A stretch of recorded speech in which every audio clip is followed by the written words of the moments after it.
And welcome. We deliberately decided not to sit under our pictures and let you figure out who's who so that after lunch you won't fall asleep. Okay, so with that, I just want to welcome all of you and the panelists themselves. I will let them introduce themselves a little bit when we come to that turn. Okay. The topic that we have today is up here, leveraging digitization to address the challenges of the silver generation. Okay. So the key part here is today's topic is about digitization, and it is important that we're going forward. Everything's being digitized, and almost everybody, I'm sure everyone in the room here has got access to some digital information, especially on your phone.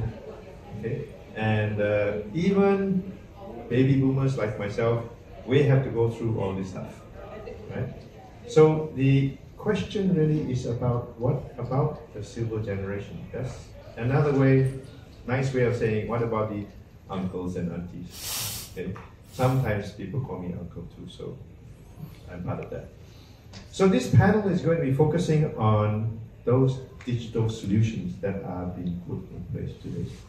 And how are they being adopted by the silver generation? So we have here the panel, a very distinguished panel here to help us understand some of the challenges. We have a very wide range of them here. To tell us what works, what doesn't work, and why. So to set the stage, I like to get us to identify the key challenges. Okay. So from your experience, what are the biggest digital barriers to adoption? Okay. That are faced by Malaysia's elderly population. So the key part here is we all see them around town. What is it that we see are the biggest challenges? And how do these challenges impact their quality of life? Shall we start with Dr. Matt Benson? Sure. These are the most common or biggest problems that we have to solve. You know, we talked about them struggling with buttons. They prefer buttons. So what are the bigger problems? Because maybe some people can relate to it too, just to share with us. Yeah, I think basically, Mr. Bashir, you mentioned that Penang has a lot of different places for them to congregate and help. How do the elder generation, the seniors, know about this?